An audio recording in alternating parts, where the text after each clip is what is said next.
Hey, all my Crimsonites, and welcome to the Crimson Cure channel, where we embrace our femininity, increase our womanly values, and celebrate our brothers. So join me on our feminine journey to learn, heal, and grow.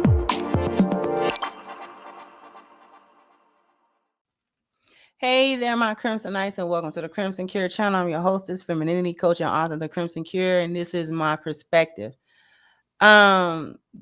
They used a really good picture of her.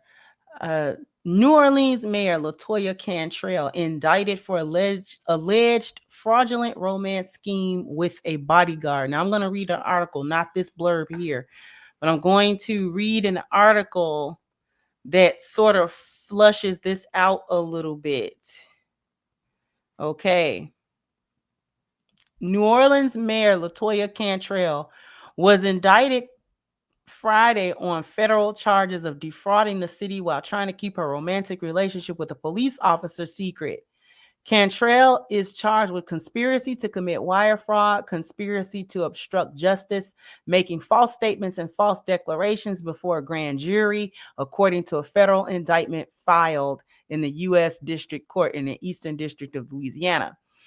Shortly after the news broke, a lawyer for Cantrell told NBC News that they had not yet seen the indictment and had no comment. The city said in a statement that it was aware of the indictment. The mayor's attorney, Eddie Castaigne, recently received the information and is thoroughly reviewing the document, the statement said. Until his review is complete, the city will not comment further. Prosecutors allege that Cantrell was in a romantic relationship with Jeffrey Paul Vappy II, who served on the New Orleans Police Department Executive Protection Unit from May of 2021 to April of 2024. To hide the relationship from detection and to maximize time together, Cantrell and Vappy exploited their public positions to develop and implement a scheme to defraud the city of New Orleans and the New Orleans Police Department by engaging in personal activities while Vappy claimed to be on duty and was paid for. Vappy was already facing charges of wire fraud and making false statements. He has pleaded not guilty. A grand jury returned an 18-count indictment Friday that added Cantrell to the case and new allegations against Vappy. He could not immediately be reached for comment Friday afternoon. If convicted, Cantrell and Vappy could face years in prison. Some of the counts outlined in the indictment carry up to 5 years in prison, others up to 20. The pair's 3-year fraud scheme exploited their public authority and position. Michael Simpson, an acting U.S. attorney with the Eastern District of Louisiana, said at a news conference Cantrell was married during that period to attorney Jason Cantrell, who died in August of 2023. The mayor and Vappy have said that their relationship was strictly professional, but the indictment portrayed it as personal and intimate. Federal prosecutors allege that the two used the WhatsApp platform to exchange at least 15,000 messages, pictures, and audio clips in an 8-month period. It wasn't immediately clear when the messages were sent. Prosecutors say Cantrell and Vappy also used the app to intimidate subordinates, harass citizens, delete evidence, lie to colleagues, and commit perjury for the purpose of distracting and impeding investigations into their actions. Vappy accompanied Cantrell on 14 domestic and international trips to maximize time together. For example, during a working trip in San Francisco in April 2022, the pair stayed an extra day to visit Napa Valley wineries, and Vappy claimed to have worked 15 hours. In one text message, Cantrell characterized their moments as times when we were truly alone and as what spoils me the most. In total, New Orleans spent $70,000 for Vappy's trips while he was with Cantrell. They developed a personal and intimate relationship until he retired in 2024. New Orleans City Council President J.P. Morrell on Friday offered prayers for Cantrell and her family. It's a sad day for the people of New Orleans, he said. Our thoughts and prayers are with the Cantrell family as they navigate through this difficult time. Cantrell, a Democrat, is in her last term as mayor and is set to leave office in January. She is the city's first female mayor in its 300-year history. Her second term has been turbulent, including surviving a recall effort in 2022. Cantrell is the first mayor in the city's history to face federal charges while still in office. Former Mayor Ray Nagin was sentenced to 10 years in prison on bribery and other charges in 2014 after leaving. The convictions related to crimes committed during his 2 terms. He was granted supervision release in 2020 because of the pandemic.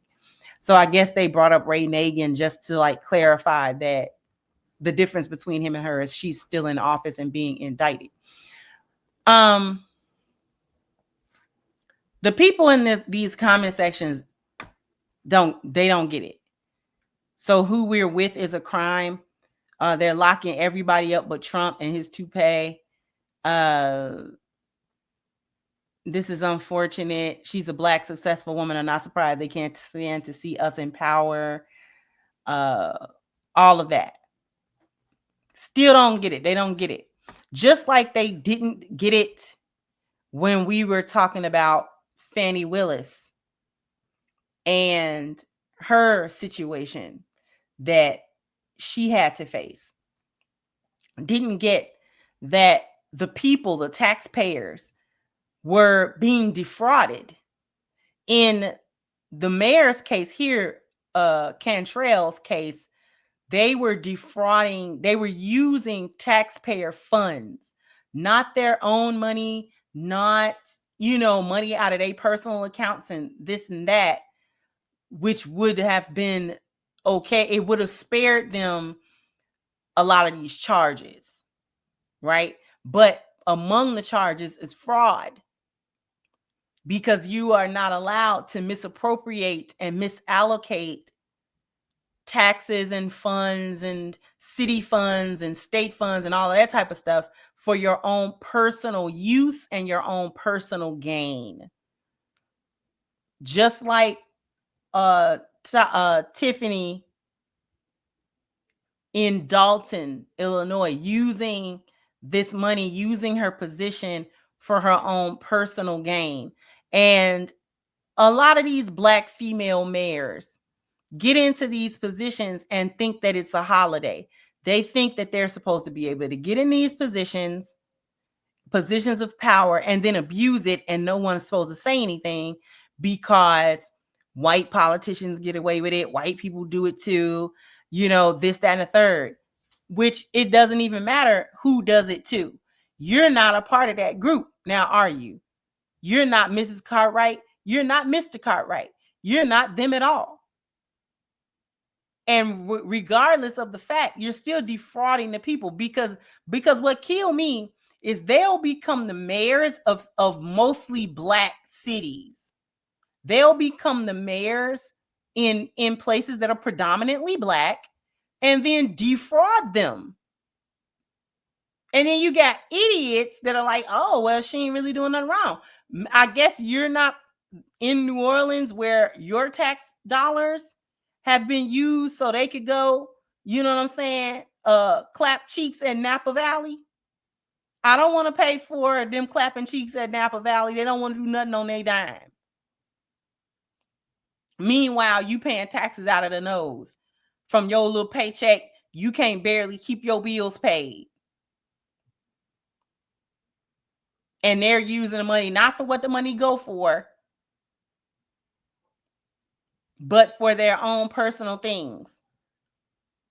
Now, Fani Willis was not a mayor of anything, but she was the DA. Just as powerful of an office. Having a relationship with that man that she should not have been having for the positions that they were both in.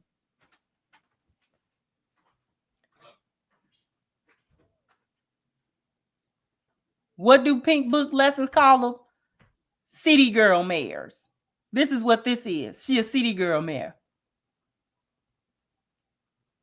You want to be able to have a hot girl summer on a taxpayer's dime. And you was married during at least a portion of this whole situation. So not only were you trying to be a hot girl, you're an adulterous girl also. So we got an adulterer, a female adulteress running the city, and you thought good leadership was about to come from this? Talking about they don't want to see us be bosses. What? It would be other Black women that don't think another Black woman should have any accountability until they do you wrong. Till they do something to you. Black women don't think other Black women should have accountability until she screw your man. Jump down in the comment section. Let me know what you think. Like, share, subscribe to the channel if you have not. Once again, I'm your host, the Crimson Cure, and this was my perspective. Bye-bye, Crimsonites.